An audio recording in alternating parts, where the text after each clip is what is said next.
Salam sejahtera dan selamat datang ke episod Speaking Borneo, di mana kita akan membincangkan isu-isu utama yang membentuk Sabah dan Borneo pada hari ini. Dan saya amat berbesar hati untuk berbual dengan tetamu istimewa kita pada hari ini.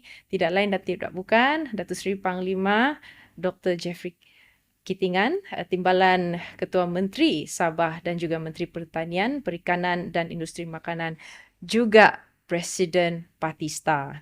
Dan hari ini kita akan menyentuh beberapa topik penting termasuk pembangunan ekonomi, otonomi di Sabah di bawah MA 63 dan serta penglibatan belia yang di mana menjadi persoalan sebenarnya dalam politik. Selamat datang Datuk Seri.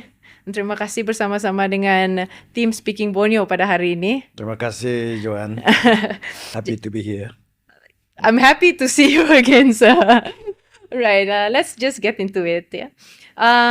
So Datuk Seri sudah kiranya 4. So this is kita sudah hampir 1 term di dalam kerajaan JRS pada kali ini, ya, iaitu daripada tahun 2020 sehingga sekarang 2024.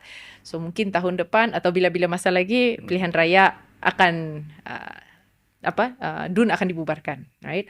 So selama Datuk Seri berada di dalam kementerian, ya, sebagai Menteri Pertanian, kita melihat contohnya isu-isu yang paling hangat diperkatakan sekarang adalah tentang inisiatif keselamatan makanan ataupun food security. And these are one of the big issues sekarang. Terutamanya lagi kita sedang berhadapan dengan apa yang dipanggil climate change, right? Dan baru-baru ini dalam Kementerian Datuk Seri, Sabah telah memperolehi pembiayaan sebanyak, kalau saya silap, 33 juta. 33 million? Meningkatkan sektor pertanian from federal. Ya, terutamanya dalam padi, right? So mungkin boleh Datuk Seri menjelaskan strategi ataupun bagaimanakah food security ini, isu food security di Sabah ini dapat meningkatkan keupayaan dalam pengeluaran pertanian di Sabah. Terima kasih, Joan. Memang isu food security ini, jaminan makanan ini amat penting dan menjadi agenda utama kerjaan. Okay. Jadi untuk meningkatkan makanan-makanan terutama sekali padi dan mengurangkan ketergantungan terhadap import. Kerjaan melalui kementerian saya telah menggariskan beberapa strategi. Satu daripadanya adalah menubuhkan lembaga padi dan beras Sabah untuk membantu supaya meningkatkan pengeluaran padi, beras, iaitu makanan supaya menjelang tahun 2030 kita akan mencapai kecukupan secara hidup atau makanan SSL kepada 60% daripada apa yang ada sekarang itu, yaitu hanya 20%. Okay. Jadi kita telah menghidupkan semula lembaga padi dan beras. Untuk tujuan ini supaya kita boleh mengubah cara kita, yaitu untuk mengeluarkan menanam padi secara moden, menggunakan jentera-jentera yang ada, mengubah muka bumi penanaman padi, sikap petani kita, menggunakan bibit atau benih yang tinggi, pengeluaran tinggi, high yielding variety seperti TR8. Dan juga supaya petani kita boleh menanam padi sekurang-kurangnya 2 kali setahun.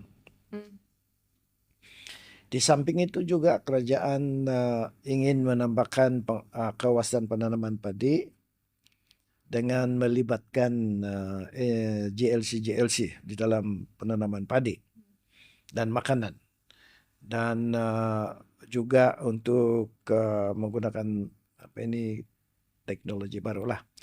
Dengan strategi-strategi itu, tindakan-tindakan yang akan diambil, kita berharap menjelang 2030 tahap pengeluaran makanan kita, terutama padi, akan mencapai 60%. Jadi ini satu tumpuan kita pada kali ini. Tetapi makanan ini bukan padi saja. Kita juga perlu meningkatkan keperluan makanan kita dari segi perikanan, juga daging dan sebagainya, dan kita mempunyai potensi untuk mengeluarkan itu. Maka itu tidak lama lagi pada bulan ini sebenarnya kita akan menganjur Blue Economy Conference untuk menorkai potensi-potensi di dalam laut seperti perikanan. Okay. Baik. Jadi kita melihat banyak perkembangan dari sudut food security yang telah diambil daripada kerajaan negeri, dan kita juga melihat apabila statement yang telah dikeluarkan pada menteri di federal pun, mereka melihat bahawa Sabah dan Sarawak ini mereka ingin menjadi satu tempat untuk penanaman padi yang baru juga, ya. Kalau Ya, iya. betul. Jadi tetapi apabila kita melihat secara masa depan, kita melihat bahawa Indonesia, ibu kota Indonesia itu akan berpindah ke Kalimantan. In fact, half of it sudah selesai sudah sekarang kan. Dan memindah ibu kota ini sebenarnya mungkin kita akan dapat spill over daripada ini. Tetapi dalam pada masa itu kita tahu bahawa Indonesia ini adalah satu negara yang cukup besar, ya. Dan mereka ini ada sektor pertanian dia, they are quite advanced in this. Tetapi bagaimanakah kita dapat berdaya saing dengan Indonesia dalam dalam masa yang akan datang? Adakah ini, yes, there is a spillover, tetapi apabila kita melihat Indonesia di sana, bagaimanakah kita kekal berdaya saing dengan Indonesia, terutama dalam sektor pertanian ini in the future? Pemindahan ibu kota Indonesia ke Kalimantan akan membawa impact yang banyak,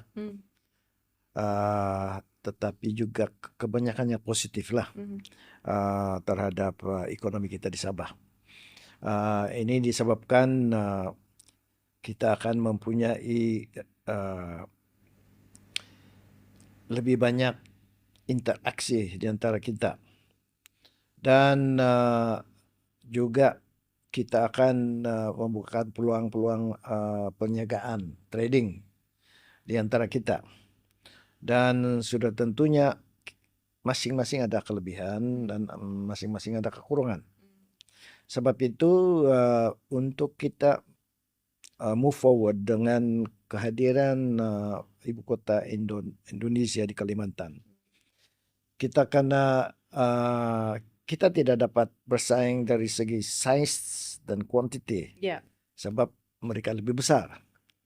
Tapi kita boleh bersaing dari segi teknologi, dari segi kedudukan kita sebagai tempat yang lebih strategik. Kita kena buat penghilangan dan manufacturing and create industries yang lebih cepat daripada mereka. Jadi kita boleh menggunakan Sabah ini sebagai tempat pemrosesan umpamanya, ya, dan juga sebagai pintu trading kepada dunia. Sebab Sabah lebih dekat dengan pasaran dunia, Jepun, China dan sebagainya. Jadi we have to look at it in terms of complementary. Some areas we can compete, tapi competition itu haruslah kalau Sabah itu we take advantage of the technology, dan mereka take advantage of dia punya volume. Transportation kita juga boleh ambil kira supaya kita sokong mendukung. That is how we should be looking at it lah. Tetapi yang perlu kita buat sekarang adalah kita kena buat connectivity. Yes. Connectivity di antara Sabah dan Kalimantan. Kita ada dua persempadanan, satu di sebelah Tawau, Simpangaris, dan satu di Bantul, Pensiangan. Malangnya kita masih kebelakangan dari segi persediaan. Walaupun sudah ada peruntukan yang diumumkan, tetapi belum dapat digunakan sebab belum sampai. Jadi ini satu cabaran kita. Bila mana sempadan ini custom, immigration, quarantine sudah tersedia, perdagangan di antara Sabah dan Sarawak, interaksi di antara Kalimantan dan Sabah akan meningkat. Dan sudah tentunya dia akan membawa manfaat yang positif kepada dua-dua pihak. Jadi dari segi immigration kita juga boleh mengawal dengan lebih sistematik. Dan kita juga boleh meningkatkan peluang-peluang ekonomi dari segi ekoturism, di mana kedua-dua Sabah dan Sarawak dan juga Kalimantan mempunyai potensi yang tidak bertindih. Ya, di Sabah kita banyak gunung genang, kita banyak tempat-tempat yang menarik dari segi laut, ada beaches, di islands. Manakala di Sarawak ada gua-gua yang kita tidak ada. Di Kalimantan sungai-sungai yang begitu besar dan air terjun, kawasan yang lapang. Jadi kedua-dua ini kita mempunyai potensi dari ekoturism, cultural tourism yang luas dan akan menokot tambah antara satu dengan yang lain. So saya ingat ini juga akan mempromosikan trade di antara kita. Okay. I like it when you say connectivity, right? Sarawak sekarang ini kita melihat, let's say, connectivity mereka kira Pen Borneo. Almost orang bilang 90%, 95% sudah selesai. Yes, right? And saya sendiri, because when I saya drive dari Sabah, daripada KK all the way to Kuching. Okay, when I started my journey going to Unimas. Bagi saya lah kan tu sih, bukan orang bilang kan mengantuk saya driving sebab terlampau lurus itu jalan yang bahagian di Sarawak punya. Orang bilang bahaya ini accident, siadop. Driving hati-hati sebab they have sudah selesai. Cuma masalah kita di Sabah ini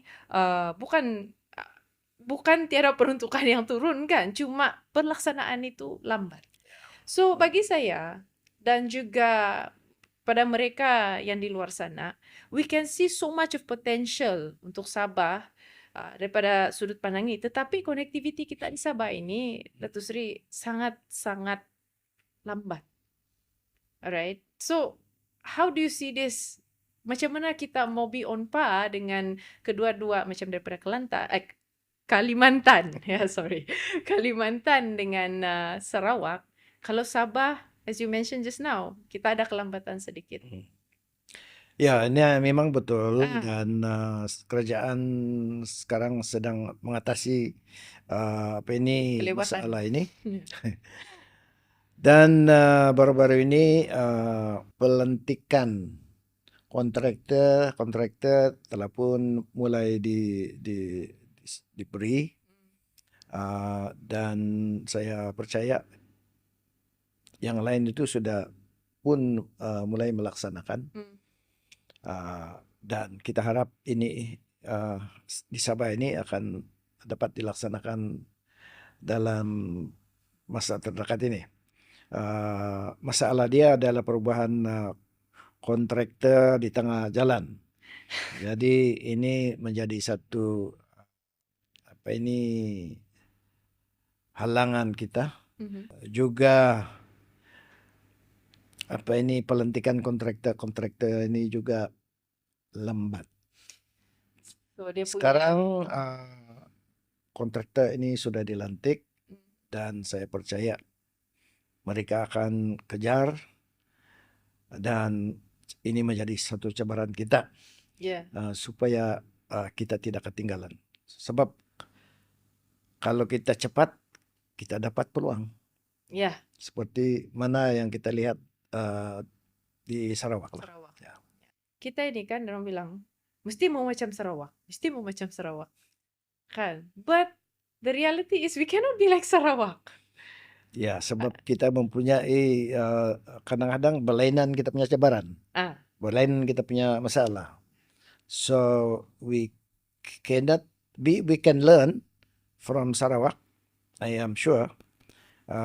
Tetapi we don't have to copy lah. Sebab masalah di Sabah tidak semestinya sama dengan masalah di Sarawak. Dan ini yang selalu diperkatakan daripada orang-orang di bahagian akar umbi, daripada kita punya, the Sabahans itself. Dia bagi tahu, dia bilang, kenapa kita tidak boleh macam Sarawak?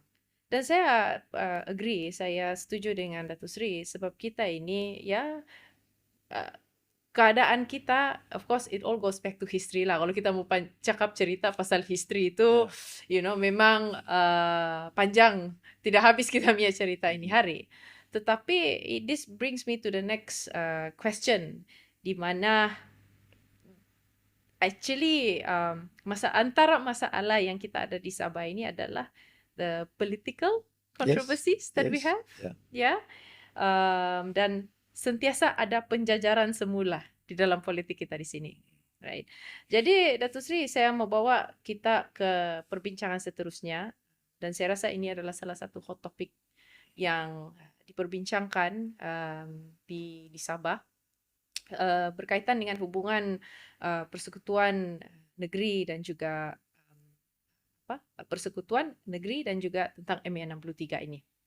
So Datuk Sri memang telah lama menjadi penyokong hak-hak di bawah MA63, to the point where you were brought to ISA at one point, But apabila kita melihat keadaan sekarang ini, di mana apabila kita cakap tentang MA63, ia sudah menjadi mainstream. Tetapi kalau dahulu, time orang bilang saya pun belum lahir lah, mulak babate. Time saya lah. Gunung nakakantu sih kamu. Tetapi kalau kita melihat dulu, setiap kali kita cakap sejak pasal let's say 20 points lah ataupun MA 63, tiada lagi ampun masuk ISA dulu. Tetapi kita melihat perubahan sekarang ini di mana setiap parti politik, tapi kita melihat lebih jelas daripada tahun 2018 ini, di mana kita melihat setiap parti politik sudah sangat vokal tentang perkara MA63 ini. Dan of course you were the one who started it.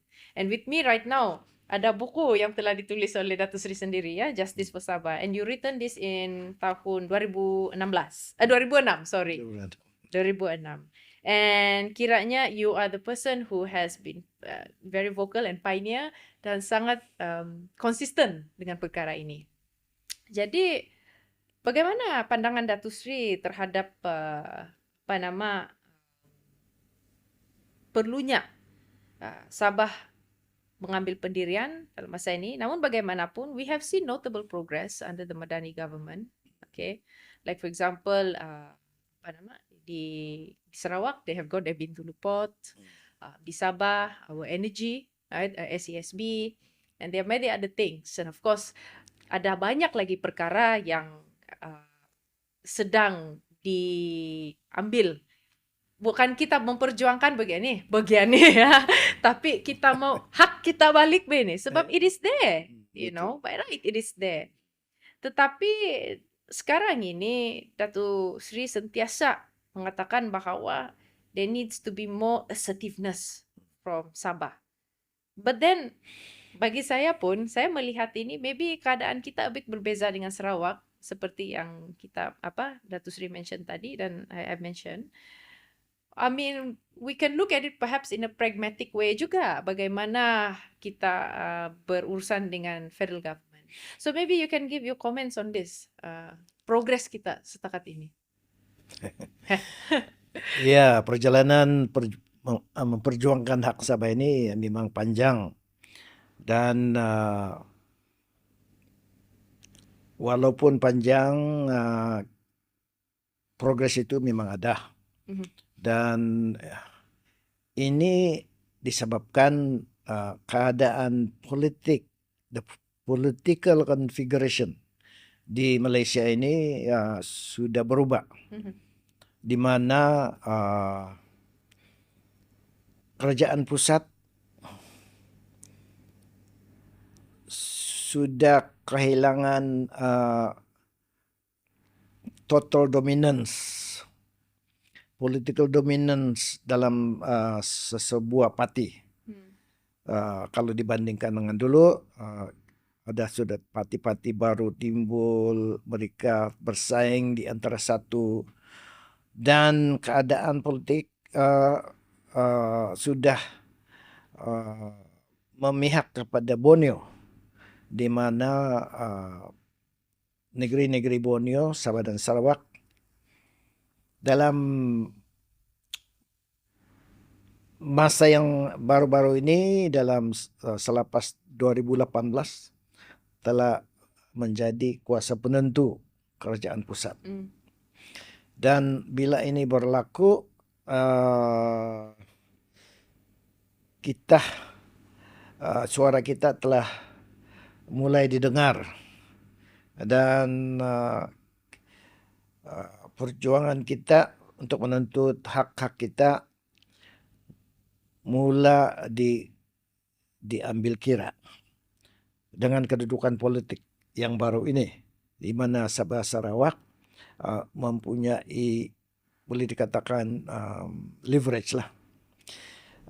Dan kalau dalam hal ini kita lihat, walaupun banyak progres, banyak perubahan, dan isu-isu yang dulu isu sensitif sudah menjadi isu mainstream, tetapi di antara Sabah dan Sarawak sudah jauh ke hadapan. Ini disebabkan political situation di Sarawak ini berbeza sedikit. Lebih stabil lah. Lebih stabil, diorang bersatu, dan diorang dapat menuntut dengan satu suara, satu nada. Berbanding dengan Sabah, disebabkan sejarah kita di mana kita dipecah dan diperintah parti Semenanjung datang untuk menjadi parti dominan, dan ada suatu masa mereka memerintah kita dengan kuku besi, sehinggalah perlembagaan kita pun diketepikan. Menggilir-gilir ketua menteri kita dalam 2 tahun. Jadi ini telah mengubah landscape politik di Sabah. Di samping itu juga kerajaan pusat pada waktu itu membuka jalan, memberi IC kepada orang-orang asing, dan menjadi pengundi supaya mengubah landscape politik di Sabah. Dan akibat daripada itu, Sabah ini menjadi mangsa politik, sehinggalah pada hari ini masih lagi merasai kesan-kesan politik campur tangan daripada Kuala Lumpur, dan kita masih belum dapat bersatu seperti Sarawak. Dan sebab itu banyak masalah timbul, seperti pelaksanaan PAN Borneo pun kena, isu-isu tuntutan hak kita pun kena. dan pemimpin-pemimpin kita yang dahulunya di bawah naungan parti nasional daripada UMNO, Bersatu dan sebagainya,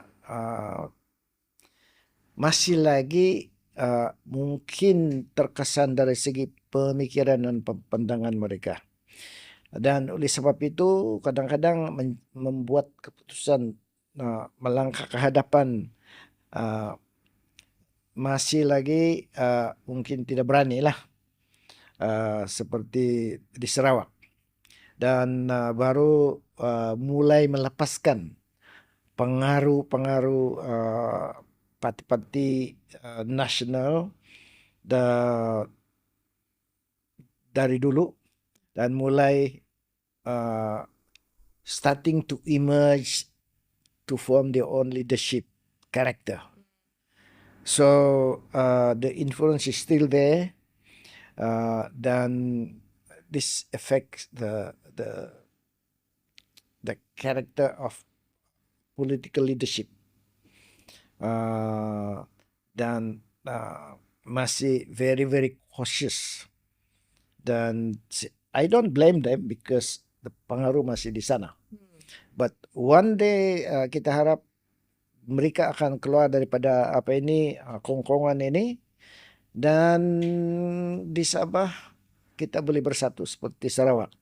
Sebab what are we fighting for? Sama juga. We are fighting for our rights. We are fighting for our autonomy, security, our development. Sama saja. So why do we have to go against each other instead of getting together and become a force to be reckoned with seperti Sarawak? Okay, saya suka dengan poin yang telah ditimbulkan oleh Datuk Seri tadi tentang why should not all we unite together. Okay, and then let's be like Sarawak. Jadi di sini kita boleh melihat bahawa pemimpin-pemimpin sekarang ini, alright, sudah mula lebih vokal tentang perkara ini, ya, di mana okay, let's be together, let's do it together, and do you believe that this could be achieved by having just a local-based party? Lebih what? Local-based party sahaja di Sabah. Yeah, I'm always for that. Dan seperti mana yang saya katakan, kita perlu jaga hak kita. Sabah ini rumah kita, kita jaga rumah kita. That kind of attitude. Principes, yeah. Dan memang betul, sebab semasa kita menubuhkan Malaysia, kita telah membahagikan kuasa-kuasa, kita telah membahagikan kursi-kursi, dan kursi-kursi ini memang dibagi khas supaya kita boleh bekerjasama di peringkat persekutuan, dan parti-parti politik boleh bekerjasama. Jadi sebab itu parti-parti tempatan ini sekarang ini perlu bersatu untuk mempertahankan kursi-kursi yang telah diberikan kepada kita, seperti kursi parlimen, dan kursi DUN juga. Sebab kursi DUN ini adalah untuk kerjaan negeri memerintah di sini. Takkan parti sana pergi sini untuk memerintah kita.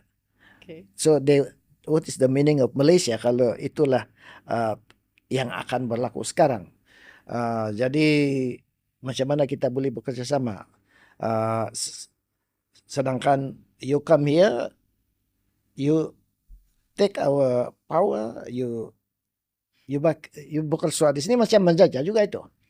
Jadi kita tidak mau begitu. Kita mau supaya kita ini diberi kuasa untuk memerintah sendiri, seperti mana bapa-bapa kemerdekaan kita telah usahakan, dan kita boleh bekerja sama di peringkat pusat. Dan sebab itu kalau boleh kursi-kursi di Sabah ini dan Sarawak hanya parti-parti tempatan yang bertanding. Sebab bila mana parti Semenanjung datang di sini, sedangkan kursi yang harus dia tandingkan itu sudah ada di Semenanjung, 65%. Kalau datang lagi di sini, ambil kursi kita. Jadi di manalah apalah guna formula yang dibagi kepada kita, yang apalah guna autonomi yang diberi kepada kita.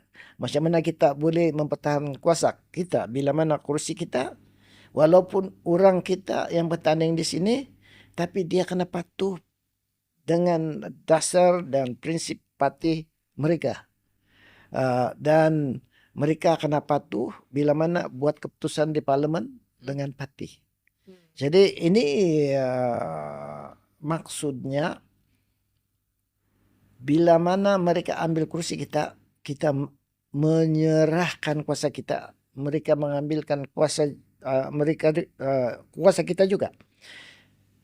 Jadi jangan salah faham, kita bukan benci, kita bukan tidak suka, kita bukan tidak mau kerjasama, kita akan kerjasama. Dan itulah prinsip kerjasama kita. Kau jaga kau punya rumah, kau jaga kau punya rumah masing-masing, tapi kita jaga kampung kita bersama. Begitu.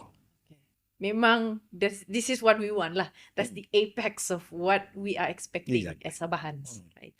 Tetapi secara realitinya di ground, kita melihat ya parti-parti melayani sudah lama bertapak di sini. Terutamanya let's see all back since 1994. Right? Dan mungkin orang pun ada dia punya kekuatan akar umbi mereka masing-masing. And they might take this as a leverage to say that look, we still have our strength here. Okay, so do you think how bagaimanakah ia sebenarnya realistik?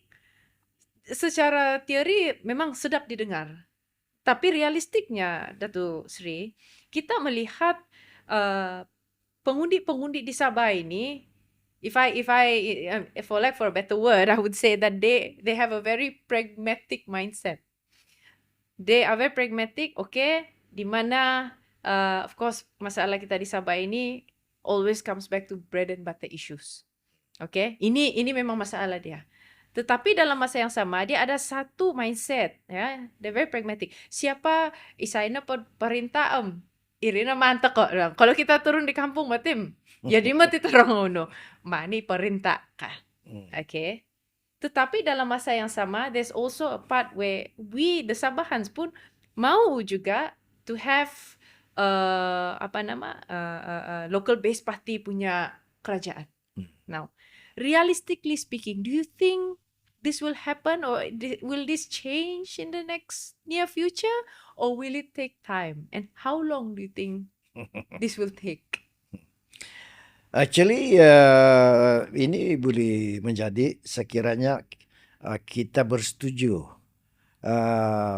Pemimpin, you mean? Pemimpin parti politik bersetuju. Okay. Ya.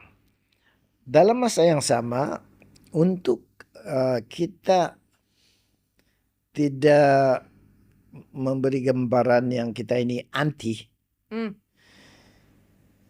kita boleh kekalkan struktur yang ada sekarang, umpamanya di mana parti Semenanjung ada di sini, since they are already here. Tetapi mereka harus kekalkan peranan sebagai minority. Parti tempatan mesti menjadi parti dominan dan parti majoriti yang menguasai kerajaan Sabah, menguasai parlimen. Kalau boleh parlimen itu janganlah sama sekali kerajaan negeri macam ada sekarang ni, beberapa kursi sebagai minoriti boleh. The another way of looking at it is kita gunakan lambang tempatan. Hmm. Okey, macam seperti uh, parti-parti semenanjung ada dalam kerajaan sekarang. Bila kita pergi bertanding, mereka masih boleh bertanding sekiranya mereka inginkan begitu, tetapi bolehlah gunakan parti GRS, parti kerajaan lah. Lambang lah. Lambang, satu lambang saja. Okay. Ya, dan ini satu pilihan kita lah, agar kita boleh move forward, agar kita tidak di accuse of ni kamu orang ni tidak mau kerjasama lah, kamu ini anti Malaya lah. There is no such thing, kerana mereka juga perlu faham what is the rationale for us saying what we are saying. So it seems lah di sini kan dia ada competing interest di mana Sabahans are asking for more autonomy needed. But at the same time, there is also di mana secara realitinya di Sabah, kalau bilang local based party, mungkin jauh lagi perjalanan kita lah untuk sampai. Let's be realistic about it, okay? Dengan keadaan politik kita di Sabah, obviously dia berapa kerusi kita di Sabah ini, memang kita tahu kerusi kuat parti-parti daripada Semenanjung lah. Jadi, but then how do you want to strike the right balance between these competing interests, di mana autonomy for Sabah is needed, to which we are asking for again decentralization now, okay? But dalam masa yang sama mengekalkan idea federalism itu di dalam Malaysia. Okey, federalism itu memang tidak diganggu. Okey. Tetapi pengisian dan struktur federalism itu harus lebih praktikal, selaras dengan perjanjian semasa kita menubuhkan Malaysia. Okay. Di mana we are supposed to be partners, equal partners. Masing-masing sudah merdeka. Takkan kau masih lagi mau pergi menjajah, ambil kursi saya, ambil kamu punya kuasa. Cuba fikir, kalau Sabah pergi di sana buat benda yang sama, sudah tentu mereka tidak akan suka. So let us work together to strengthen Malaysia. Dan satu cara untuk buat itu adalah respect otonomi masing-masing, perbezaan masing-masing, karakter masing-masing. Sebab semasa penubuhan Malaysia, pengurusi IGC Lord Lansdowne mengatakan yang jangan ada pandangan yang Malaya ini mengambil alih atau menguasai Sabah dan Sarawak. Sebab kita sebenarnya bergabung sebagai rakan kongsi sama rata. Dan kita haruslah membiarkan perbezaan kita masing-masing. Dan ini akan menjadi satu kekuatan kita. Don't change the character. Don't take over Sabah and Sarawak. But we work together as partners. So dengan adanya fahaman sebegitu, sebab Lansdowne mengatakan kalau ini kamu lakukan, Malaysia tidak akan jadi ataupun tidak akan sukses, tidak akan berjaya. Dan suatu ketika dulu ini yang mereka coba lakukan di Sabah. Dan apa yang jadi, kita ketinggalan. Kita menjadi negeri yang termiskin. Kita menjadi parti politik yang bertelingkah antara satu dengan yang lain. Kita menghadapi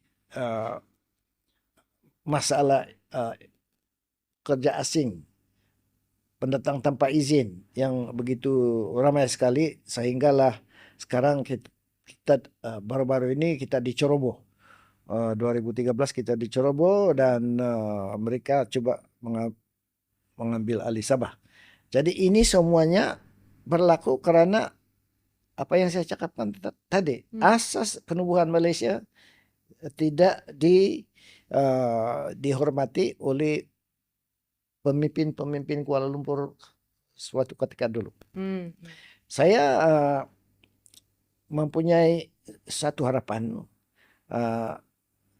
karena ada perubahan sejak Dr. Mahathir menjadi Perdana Menteri kedua kali. Dia telah mencetus perubahan yang dulu dia tegah. Masa pertama kali dia jadi PM, masa dia Perdana Menteri kedua kali, dialah yang membawa banyak kesan negatif di Sabah. Tapi bila dia menjadi Perdana Menteri kedua kali, dia cuba memperbetulkan apa yang tidak betul. Sehinggalah beliau sanggup menubuhkan jawatan kuasa khas Kabinet MA63. Dan saya harap itu menjadi pengajaran kita supaya perubahan ini berlaku seperti mana yang sepatutnya. Dan perlembagaan pun sudah diubah. Apabila MA63 jawatan kuasa ini ditubuhkan, dan Malaysia ini kini menuju ke ke pengujudan Malaysia yang sepatutnya. Not quite there yet, tapi Not quite there yet. Okay. Dan ini saya akan bawa kepada kita punya soalan seterusnya tentang suara-suara kita daripada Borneo ini, terutamanya Sabah dan Sarawak. Especially for Sabah lah. Okay. So baru-baru ini kita telah mendengar ataupun dapat sokongan yang semakin meningkat untuk idea bahawa Sabah dan Sarawak perlu memegang 35%. Ya. Daripada kerusi di Parlimen untuk memastikan perwakilan ini lebih adil. 35% increase in the total of 222 seats in Parliament. Right? Tetapi there are also proponents yang mengatakan bahawa ini undermining the democratic principles that we have. Okay? So ada two schools of thought ni. Okay? Tetapi apa pandangan Datuk Seri tentang cadangan ini? Adakah Datuk Seri percaya ia merupakan matlamat yang realistik? I mean, dalam keadaan politik kita melihat sekarang ini, do you think that rakan-rakan kita, MP-MP kita daripada Semenanjung bersedia untuk amend the constitution to say that 35% is given to Sabah dan Sarawak? Ya, saya percaya MP-MP di Semenanjung sudah faham tentang keadaan ini dan hak-hak Sabah, terutama sekali hak perlembagaan. Dan mereka sudah matang dan menerima perubahan, dan memang pun mereka juga mau keadilan, mau supaya apa juga perjanjian yang telah dibuat dahulu perlu dipatuhi. Dan nisbah 35% kursi parlimen ini untuk Sabah dan Sarawak memang adalah antara asas penubuhan Malaysia, supaya kita mempunyai cukup kuasa mempertahankan perubahan perlembagaan yang boleh mengekiskan hak Sabah dan Sarawak di parlimen, yang memerlukan 2/3 untuk amendment lah. Jadi Dulu inilah kursi pembahagian ini 65% di Semenanjung. Dia memang di bawah 66,6%, berarti dia tidak cukup 2/3. Maksudnya Sabah dan Sarawak ada veto power. Yeah. Jadi apa juga perubahan dari segi pelembagaan, mereka perlu sokongan daripada Sabah dan Sarawak supaya perubahan ini boleh berlaku. Dan inilah sebenarnya sukatan dan kebahagiaan kita. Tetapi over the years ini telah berubah sehinggalah pada hari ini selain daripada kursi Singapura yang sepatutnya dibahagi antara Sabah dan Sarawak, mereka juga ambil 8 daripada 15 dan Sabah hanya mendapat 3, Sarawak 4. Sehinggalah pada hari ini kursi parlimen di Semenanjung sudah sampai ke 75%. Ini berarti kursi untuk Sabah dan Sarawak telah berkurangan. Ya, nisbahnya sudah berkurangan daripada 35%, sekarang hanya 25%. Ini berarti Malaya sudah mempunyai lebih daripada 2/3 kursi parlimen, dan bila-bila masa mereka mau ubah ini perlembagaan yang boleh menjajaskan hak kita, walau Sabah Sarawak bergabung untuk mempertahankan akan gagal sebab tidak ada itu 35%. Sebab itu Sabah dan Sarawak harus dikembalikan nisbah parlimennya sehinggalah 35%. Dan ini perlu pengujudan kurang lebih 34 kursi baru di Sabah dan Sarawak. Ini juga patut sebab Sarawak dan Sabah ini mempunyai kawasan yang luas. Dan untuk mewujudkan satu kawasan parlimen ataupun adun, dia bukan saja berasaskan kepada kependudukan. Yeah, that's the argument that they say. Ya, Tidak cukup. tetapi Yeah. exactly. Not only on population, but also on size Yes. and potentialities. And geographies as well, right? Yeah. According to the Cobble Commission. Yeah, Yes. Exactly. Dan sebab itu kita perlu menuntut kembali supaya 35% ini dibagi kepada kita. Kiranya lah agak-agak kita ada 2 tahun lebih lagi untuk parlimen dibubarkan. Dan ada yang mengatakan bahawa ini mungkin kurang realistik lah sekarang. Ada juga the opponents who have came up with ideas by saying that kenapa kita tidak empower Dewan Negara sahaja. Because as of now, kita ada berapa daripada Sabah? Ada 2 atau 3 saja kalau saya tak silap. Senators. Yeah. And they said that, why not kita have more senators in Dewan Negara, right? Because I mean, there will be the last. They will be the next the safeguards before a bill it will be passed. You see, because we have a bicameral punya system that we have here now. So they're saying that, okay, look, kalau we can't get this as of now, 35%, why not we empower a more percentage from Sabah and Sarawak di Dewan Negara, dan dalam masa yang sama fokus on decentralization. What are your thoughts about this? Because these are some of the arguments that has been brought up. Memang ada asasnya, tetapi sebenarnya ini hanya mengalihkan tuntutan kita daripada apa yang kita inginkan. Kita masih memerlukan kalau begitu kasih dua-dua lah, parlimen sama sebab Dewan Negara juga. Dewan Negara dan Dewan Rakyat. Dan saya tidak menolak kecadangan itu, tetapi kita perlu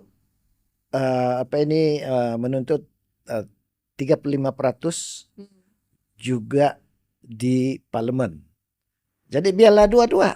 Apa salahnya? Ya, Okay. So, tapi kalau bilang yang apa? They yang say lebih that cepat. yang apa nih di Dewan Negara, it is more realistic and to do it now dalam masa terdekat ini berbanding dengan 35%. So the question is right now, they said that another issue is that this undermines democratic principle. Kita berbalik kepada yang population lah, sebab di Sabah ini dia cakap population dia tidak banyak, tetapi you have a point there when you say that in terms of geography, kalau kita banding di Malaya andu gumo bagiahat sakit-sakit takatihiti kini. Ya. So this is very interesting to see how the progress untuk 35% ini, sebab they are for this and against this. Ya. Ada dalam kita punya 20 perkara dan juga di IGC yang memberi asas-asas kenapa di Sabah dan Sarawak kita bukan sahaja melihat kependudukan sebagai asas, tetapi juga kawasan dan juga potensi. Kalau logik yang digunakan tadi yaitu mengikut populasi saja, kenapa tidak banyakkan kursi parlemen di bandar-bandar dan kursi dun-dun di bandar-bandar, karena populasi dia banyak. Maukah mereka buat kalau that is the logic, then apply it to all the bandar-bandar lah. Sebab dia punya voters lagi banyak. Ya. Okay, yeah. Sama logiknya. Sama logic, okay, right. So I think this is a never-ending discussion.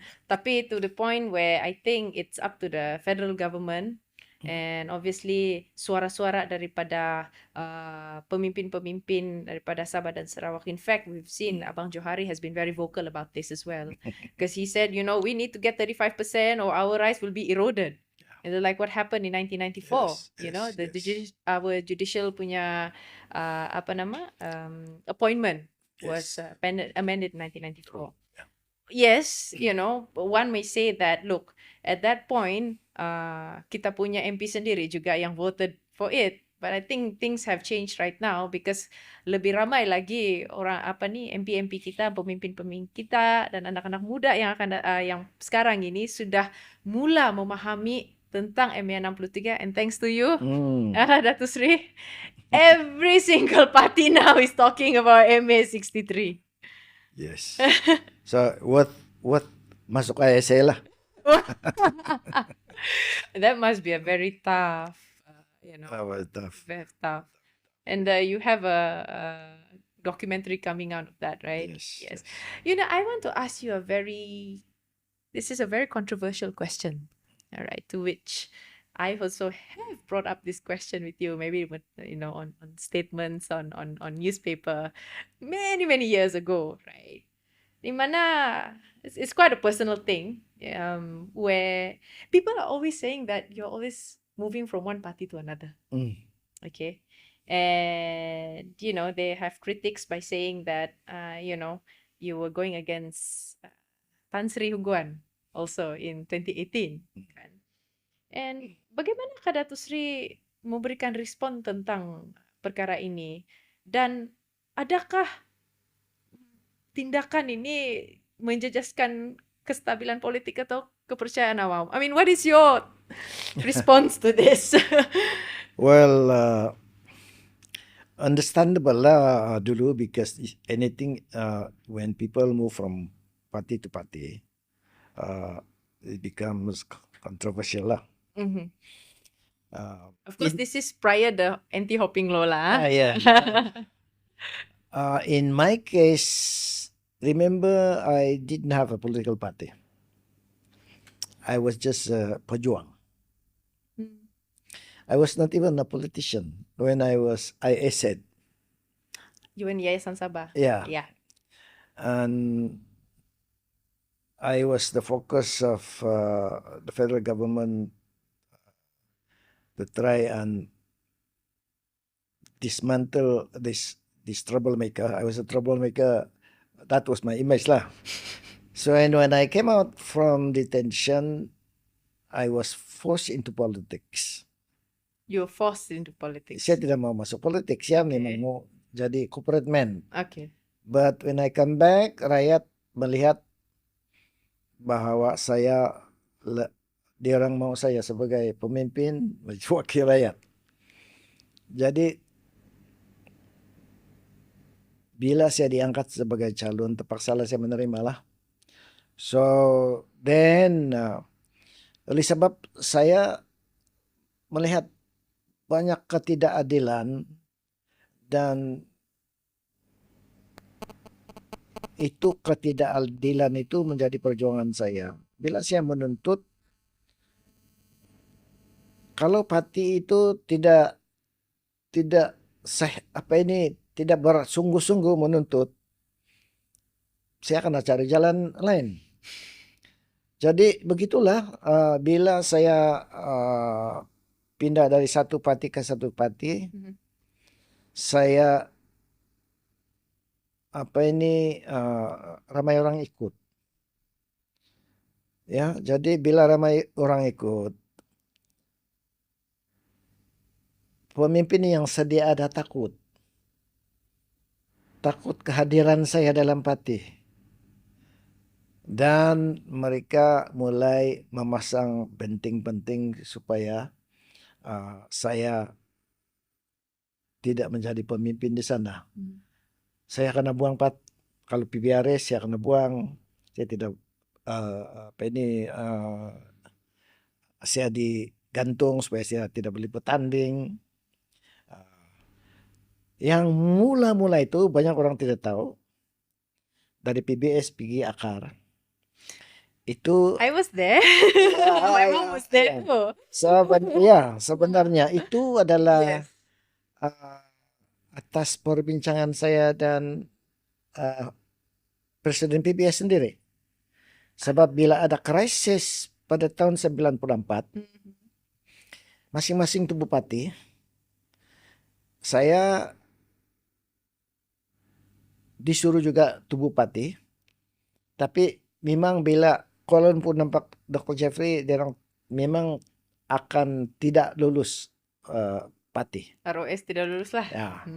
Jadi bila saya balik, saya mengatakan pada Presiden PBS, my brother, saya bilang, biar saya sini sajalah. Tapi dia bilang alang-alang, sebab benar huruf semua ini sudah tubuh parti. Jadi bagus kau masuk dalam parti yang sedia ada dalam BN, coba blok sama dia orang supaya tidak diterima oleh dalam BN. Saya bukan orang politik, saya ikut saja. Saya ikut cakap dia. Kebetulan juga Tansi Pendekar pada waktu itu menjemput saya. Okay. Sebab dia bilang, di sinilah brother, saya ini tidak lama, mungkin saya di UMNO. Jadi and the late Dato Makoding was also the president at yeah, that time, right? Yeah. Yes. And then my brother say, we check all the parties. Dia bilang, jadi kalau saya mau pergi masuk di BN, saya bilang, apa parti saya mau ikut? Okay. So two of us go one by one which party, and eventually decided akarlah sebab ini akar splinter dari PBS. So that's how I become akar member. I see. And then bila mana saya menjadi antara satu daripada timbalan, kami duduk di mesyuarat di Kuala Lumpur, BN. Kami coba menantang kemasukan PBRS dan itu Parti Demokratik at that time. Belum change pergi OPCO. PDS. PDS. Tapi tiada guna. Tapi Mahathir Hantam saja. Okay. So I went there, but I failed to do what I need to do there. So I ended up being a Akar member lah. But when I was in Akar, I tried to improve the party. Your mother was there. Yes. Dan dikasih maju sampai lambang baru pun ada. Yeah. And then tiba-tiba Mak Koding mau pergi sabbatical. Yes. Dia bilang saya mau pergi cuti sabbatical. Then he gave me a letter of wakil presiden. Wakil presiden marahlah timbalan-timbalan yang lain. Kenapa dia? Kenapa bukan kami? Saya said, I have no answer because saya bilang I don't know. Surat sudah ada. Sudah ada. Saya yang ikut perintah lah, Ben, ya. So begitulah. Bila ada kontroversi dalam parti Akar, you know lah. My brother asked me to come back. PBS. Ya, baliklah. Biarlah dia orang sana. Dia bilang, biar jangan gaduh-gaduh. Saya baliklah. Jadi macam lompat sini lompat sana kan. Which is why Yeah, so this controversy comes out. yeah, so Yeah. I ended back there in PBS. Begitulah terjadinya. Sehinggalah. You went to keadilan? No, at one time I didn't have any party. Oh. How long was that? A few years. Okay. I had to operate through an NGO, Okay. UBF, Oh, yes. United Borneo Front. Yeah. Now, before that, actually, I was invited by the Saila Anwar Oh, to join the party, and keadilan. I said, what is your struggle? Does it include 20 point Malaysia agreement? Sabarlah. And they said, you can include it. And I said, okay, wait, saya tulis buku dulu. So I wrote this book. Yes, this book. Yeah. Justice for Sabah. And then I ended up in PKR lah. Until I left PKR because I do not agree with the way they handle Sabah. And there are many other things lah. Okay. Which made me leave the party. Yeah. Then I became partyless again. Okay. That's when I created UBF, Okay. United Borneo Front. Right. Then I did my pergerakan untuk educational through the Borneo Tea Party. Educate small groups of people on factual basis. And then the people say, okay, Dato, kami mau sokong, tapi apa parti? UBF kah? I said, ini bukan parti. Ini NGO lah. NGO. Jadi, apa parti kami mau undi? Kami bilang tunggu. So I ended up borrowing Star Sarawak. Okay. Dia bagi pinjam. Uh-huh. So I used that. And then I want to sit lah. Yeah. Harus saya masuk balik politik. So Until you took quite a while of berehat lah Ben ya daripada berehat. politik. Yeah. Right. So what made you decide to take Star and might as well just kita buatlah sendiri punya jalan ni, dia bilang Ben. Yeah, so saya tiada parti. Star Sarawak pun saya pinjam. Why you didn't go back to PBS? Since you were there. At that time, I don't feel because saya bertanding lawan my brother. Politik is politik lah kan. I'm not against you, I'm against BN, saya bilang. Okay. Yeah. So saya pernah tanding bebas bah, seluruh Sabah. Yes. Then I remember that, yeah. ya, terlampau keras kepala. Mesti mau lawan juga. Oh yeah. So last I was able to register a Star lah. And then I have my own party. I don't need to go anywhere. Mhm. I lead my own group. Mhm. Have my own vehicle. Jadi tiada lagi isu lompat-lompat lah. So this is it lah. Sini lah. So you are going to retire with Star lah, kiranya Yeah. begini. That's why I want you to go with me.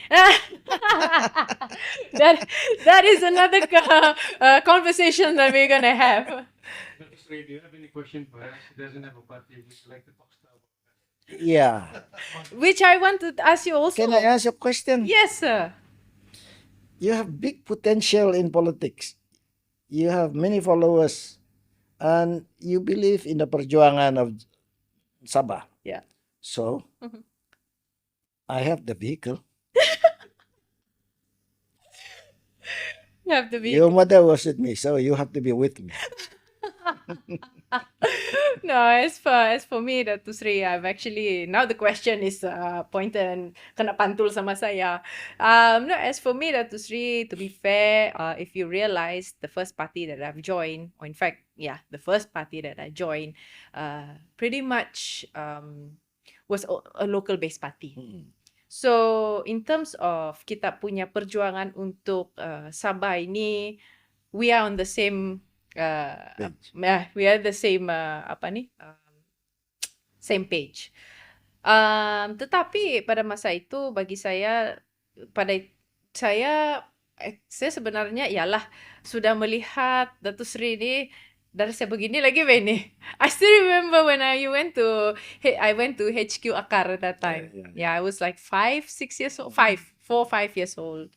And I have seen you were very, very consistent in what you are fighting for. And to be fair, untuk saya, Sabah rights, MA63, and the future of Sabah is something that is very close to my heart. Right. In fact, as of now, I'm also doing research. My PhD research is in political science, focusing on the beginner voters undi 18. Right? And looking at it from the socio-economic and socio-cultural side, which I think this is very relevant untuk kita punya political scenario di sini. Namun bagaimanapun Datu Sri, kadang-kadang kita ini berjuang, tetapi ada masanya mungkin kita lihat bahwa kita perlu banyak ilmu lagi nih, mau tambah nih, dia bilang. But I had a good experience, 8 years, being in politics with the party that I was, and it was very, orang bilang I had the opportunity to be in the government as well, being an opposition, as well in the government. And the thing is, saya boleh lihat bahwa apabila saya berada di dalam politik ini, Datu Sri, tidak ramai orang muda sebenarnya. Saya mula politik umur 27 tahun, 28. Itulah mamak saya bilang, kurang kaganda tu may suang politik dan kumaraja apa bagya. But I worked for a while, but of course, there was that window of opportunity. And this is the thing, Datu Sri, which I am going to bring you also to a question about young people being in politics. So I have seen over the last 8 years saya berada dalam politik. Cuma sekarang ni saya ambil sabbatical leave lah Ben ya, focusing on my study, and then, but one thing I have to say, I will come back. Great. Can I will come back. Very happy to hear that. Yeah. Because I have the platform. You have the political character. You can also fight for women's right. Yes, young. I'm getting old. So that's my next question now, Datu Sri. So one day, How's the ni? who knows?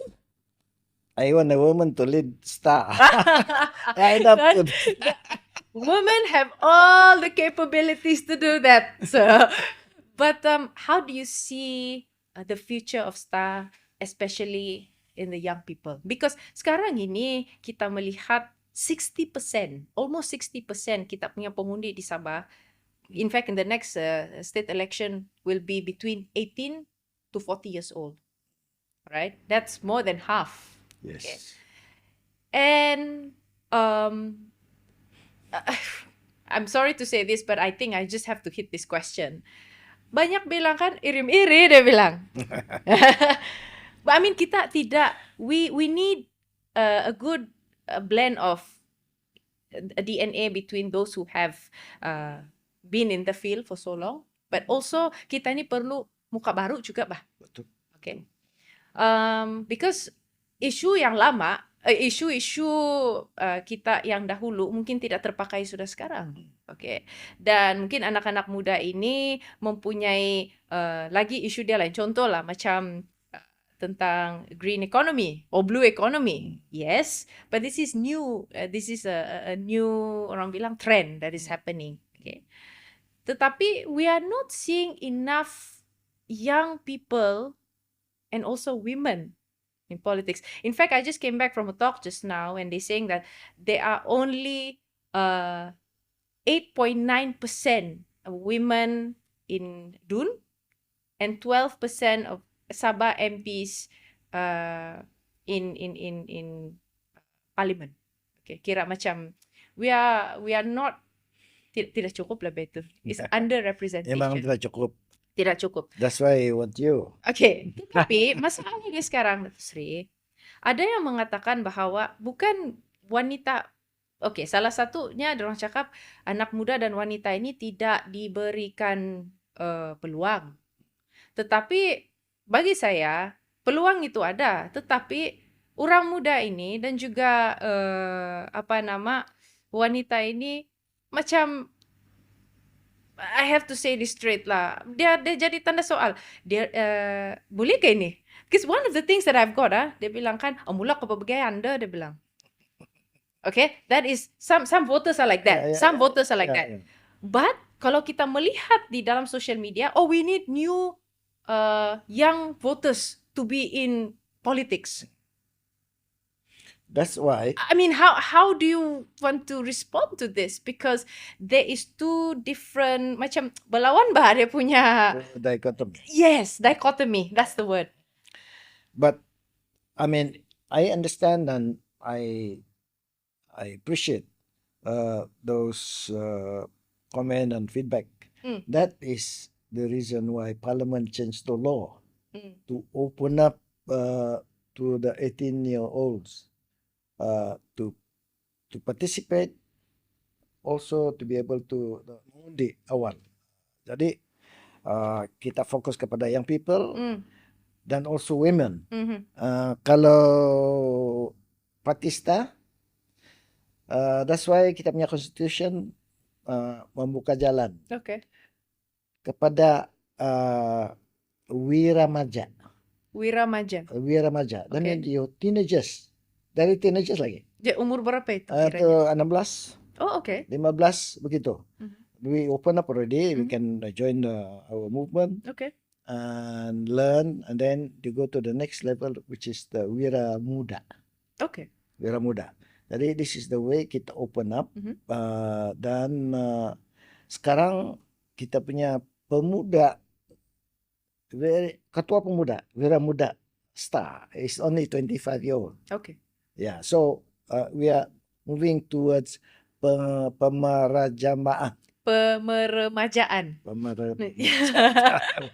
Rejuvenation lah. Yeah. Of the party, yes. Yeah, and the same thing with the women. Open up, invite women to participate, and we have succeeded in opening up. But of course, they need more channels, more roles to play. Correct. I mean, the young people are the one dominating the social media. Correct. You know, internet, Instagram, whatever. TikTok. So they are the one that can reach other young people. So we need to engage with them. And that's why we also have a Star Academy. Star Academy for young people to come in and be trained. Be trained about politics, political leadership, about perjuangan. And how to conduct themselves in parliament, how to bring up question, how to be leaders. Yeah, so we have this. And what we need is more influences, more young people like you lah. It always comes back to me. I'm here to become apa orang bilang, I'm analyzing things at the moment. But are we, so as for Star, election is around the corner. Are we seeing more new faces coming? Are we what? Yette.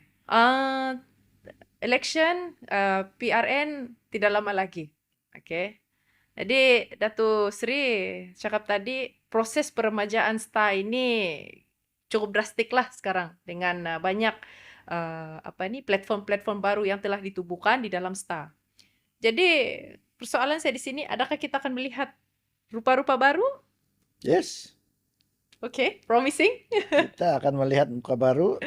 Orang baru, orang muda, Orang muda ya. Ya. Ya. Okay. Tidak lah. Apa siapa? Termasuk kau lah mengalah. Aduh. Apa tete. Mana-mana kan saya aku hilad kawasan hilad akarumbe memang tarong ako kunad mumang dahi waguh kah terus waguh akan ke itu saya bilang kita bukan mendidakkan orang lama atau kayak jauh panggang dari api kade nggak ada satu tren, bukan lagi tren, tapi panggilan, advokasi baru daripada akar umbi yang mengatakan bahwa perlu ada muka-muka baru. Tepat. Ya, Tepat mana? tepat. Tepat. Jadi, jadi napa dah uban banget deh. Kada pun dah man betok sokin ya. Empeng hitam pagi ada anda tabok lah tu. So it is very promising to hear from you, the president of the party, to actually say that there are chances for new young faces to emerge this next election. So what are your, since you've been in politics, pero na di tahun ni salah po politik, talo na pada tahun kan tak eh? Sebelum saya masuk politik, saya sudah dalam politik. Politik lah. So lain kena disuang politik. So what are your wisdom? Maybe you can share kepada orang-orang muda ini yang macam saya juga lah. Mungkin yang sudah berkecimpung, yang mengambil masa untuk berehat sekejap, ataupun mereka yang baru mau berkecimpung atau yang sudah ada di dalam. What are your word of wisdom to us all? Well, I have succeeded in bringing everybody, every political party, every leader to the MA60 table. Okay. But I don't want to be stuck there. Right. I want to move on. And I would like to tell the young people, while we fight for our right under the MA63 and so on, we have much more than MA63 to do. Walaupun kita sekarang fokus kepada isu MA63 dan hak-hak kita, namun masih banyak yang perlu kita terokai, masih banyak yang perlu kita buat untuk kita maju ke hadapan. Maka itu saya sendiri tidak mau supaya saya stuck. What do you say, stuck? Terkongkong di MA63. Saya mau maju ke hadapan. Dan di mana kita pergi? Okay. Kalau sekarang kita ini sudah 61 tahun sebagai satu entiti, negeri di dalam Malaysia yang mempunyai otonomi, tetapi belum ada kuasa sepenuhnya untuk mengurus dan membangun potensi-potensi kita. Jadi kita perlu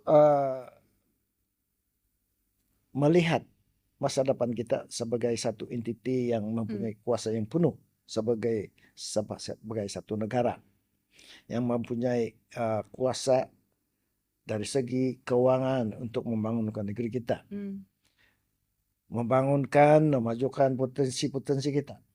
Kita mau Sabah menjadi satu entity, satu negeri atau negara, maybe the second Singapore. Sebab kedudukan kita di dalam rantau ini adalah satu kedudukan yang strategik. Mempunyai banyak potensi yang perlu dibangun. Bukan saja potensi dari segi oil and gas, dari segi mineral, karena ini semuanya akhirnya boleh memudaratkan alam sekitar kita. Yeah. Kita sekarang berhadapan dengan isu perubahan iklim. Dan dunia sudah beralih untuk menjanakan tenaga boleh daripada green energy. First thing that we must understand is kedudukan kita sekarang ini. Kedudukan kita miskin, nomor satu di belakang.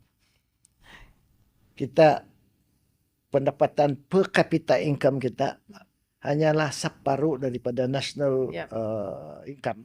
Below the national income. Ya. Yes.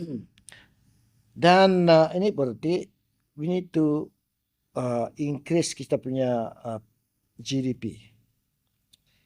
How do we do that? Pertama, we must have an planning, open-mindedness. We must develop our state based on what we can and what we cannot do. What we can do, bila mana kita boleh menuntut hak keuangan kita yang ada dalam perlembagaan, adalah duit kita. Tetapi bila, sementara kita menunggu tuntutan itu berjaya, kita akan cari lain income. Sebab itu saya pernah mencadangkan supaya kita gunakan kita punya potensi kekuatan dalam perhutanan kita untuk generate carbon and non-carbon income. Okay? Dan ini akan menambahkan hasil kita. Kita boleh generate sehingga pendapatan kita yang ada sekarang ini boleh dilipat gandakan. Dan aset-aset kita yang berampaian di sini sana, seperti tanah, bangunan, dan even kita punya potensi dari segi blue economy, we need to activate there to generate income, to generate employment. Tapi kalau kita tidak cukup duit, we have our own limit, then we need to invite foreign FDIs. direct investment, Yeah. FDI. How do we do that? Then we have to show them our potential. Yeah, our potential. And we have to put the capability of attracting 10-20 billion USD investment. Kita punya pemikiran local leaders, also civil servant need to open up their mind.